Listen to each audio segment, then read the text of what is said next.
Bloomberg Audio Studios. Podcasts, radio, news. I will not mince words. This is a required read for anybody inside the Beltway this morning. It is a book from a time ago. Paul, you walked around because you were cool.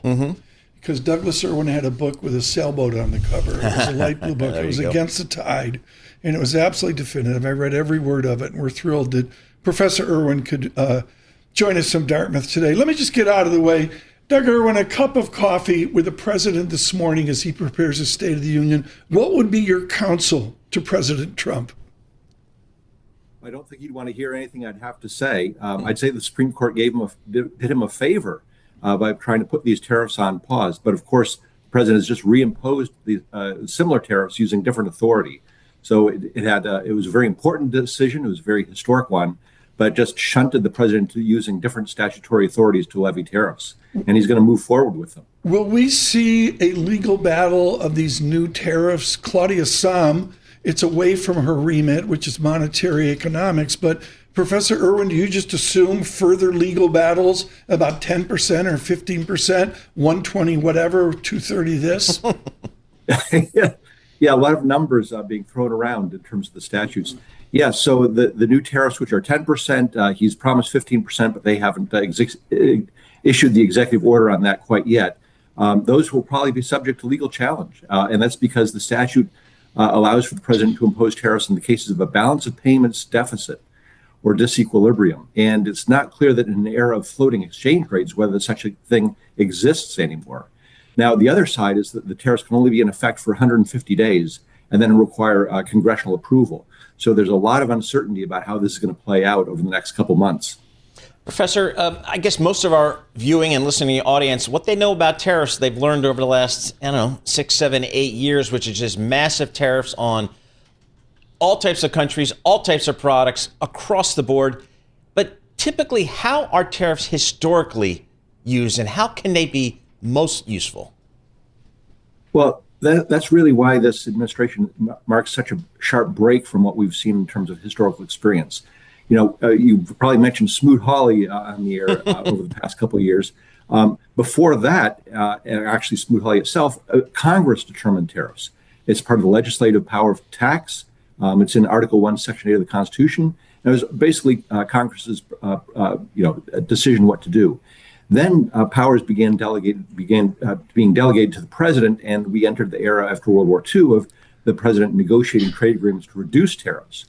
And the tariffs have been sort of on a one-way path down since World War II, and that's when enter Trump, and also in that same authority starts being used to increase tariffs, once again, across different products, across different countries, in all manner of way.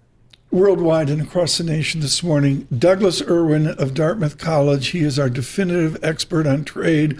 Only standing with him is Barry Eichengreen of Berkeley. We'll get Professor Eichengreen on in a bit, out with his new book. Paul Sweeney with Professor Irwin. Professor, we had the New York Fed come out with a report, I guess a week or so ago, that said, 90%-ish of the tariffs have been borne by the American economy, either importers, companies, and even consumers. Obviously, the White House pushing back on that.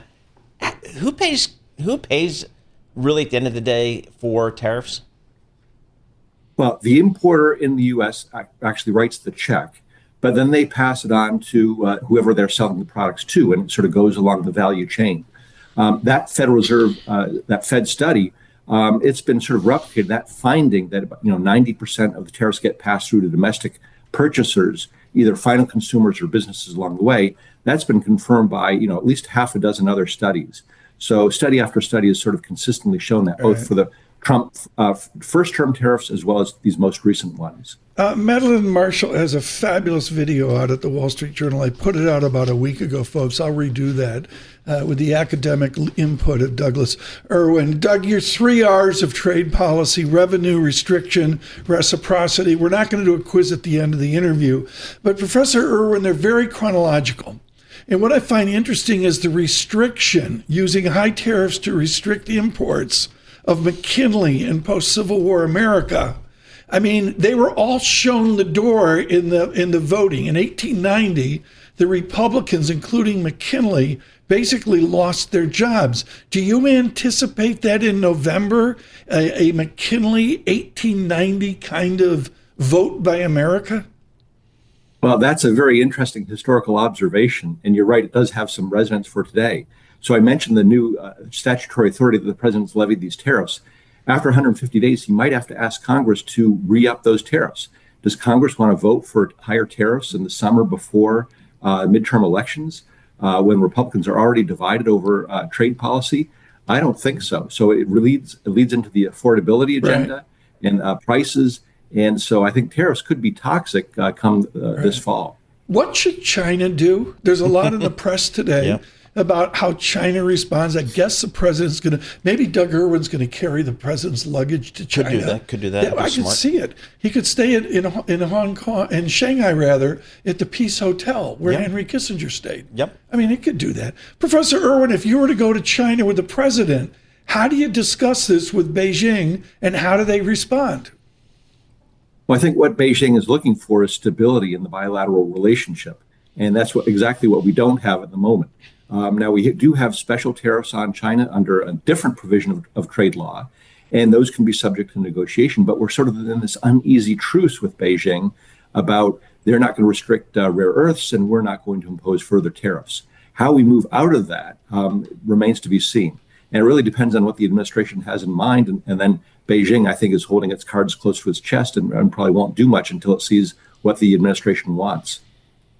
Professor, one of the results of the Supreme Court decision last week is maybe some companies, some individuals may want to get some rebates of the tariffs that they've incurred. And just today, FedEx sues the United States to get full refund of emergency tariffs after Supreme Court ruling. Do we have any idea how that process would work? We have no idea at the moment. So the administration has promised that there will be rebates, but they could be slow walked. And that's why I think we'll see lawsuits to try to accelerate the process. It could take months or even years. It doesn't necessarily have to take that long, but it's clear the administration is reluctant to give up that revenue. And no process has been identified, at least as far as I know, about what the process will be to adjudicate all those claims for the revenue that is amounting to tens of billions of dollars to going back to American businesses that imported foreign goods. Come on, Blanchflower's going to say, Doug Irwin, David Blanchflower up at Dartmouth, just print more debt. I mean, do we need that revenue? I haven't seen a clear case that we must have the revenue, the first of your 3 R's. Well, you're right that the Trump administration has used all three of those R's, and revenue has been an important one. And they certainly made the case for the tariffs on the revenue grounds, but they're legally obligated, I think, to turn it back.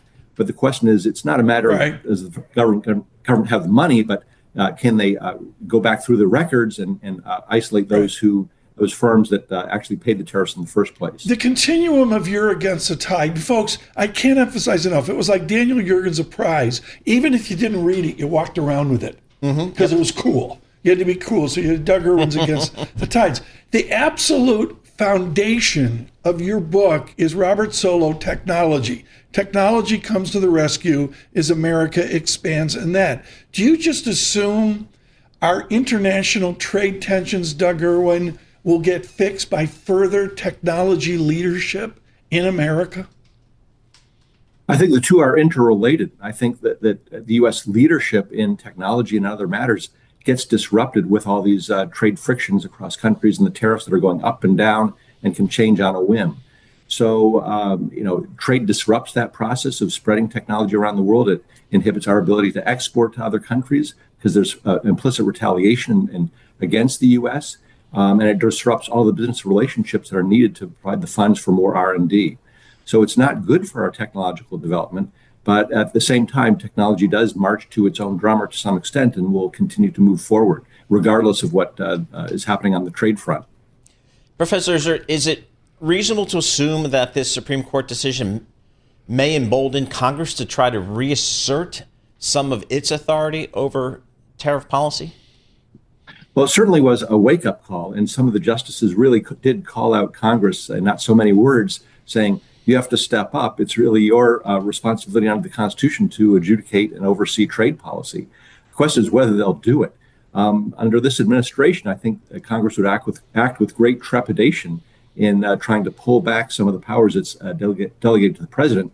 But I think there is a medium-term agenda for future Congresses and future administrations to try to rethink U.S. trade law and ensure that we don't go through the mess and the muddle that we've gone through over the past year. Professor, is the concept of free trade, is that still relevant in today's global economy? I think it always remains relevant to some extent. Now, free trade doesn't mean absolutely no barriers and no interventions whatsoever. But I think we do have to distinguish, and former Vice President Mike Pence has sort of made this clear, that between what he's called for is free trade with free nations.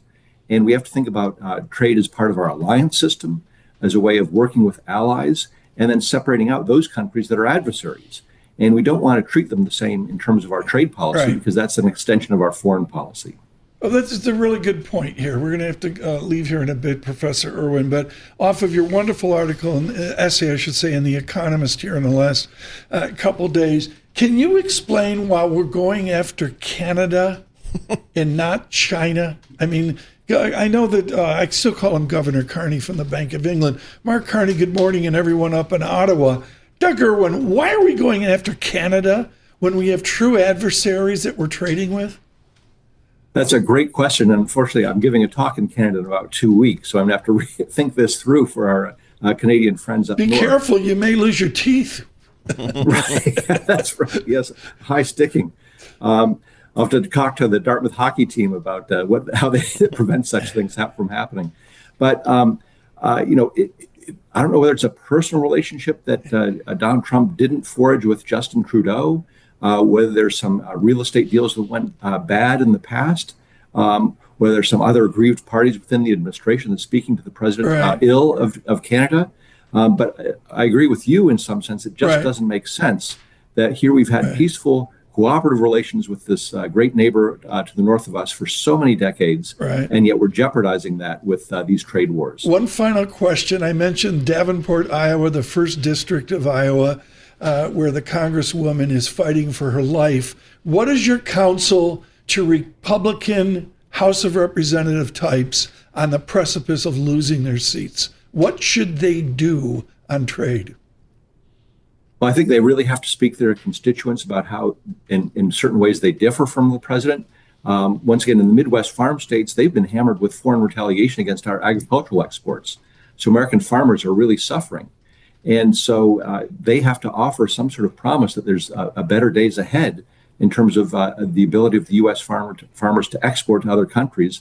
And we're just not seeing it under this administration. Where in God's name is the update to Against the Tide? Yeah, exactly. Are you slacking off, Doug Irwin? When do we get the next 3 chapters of Against the Tide?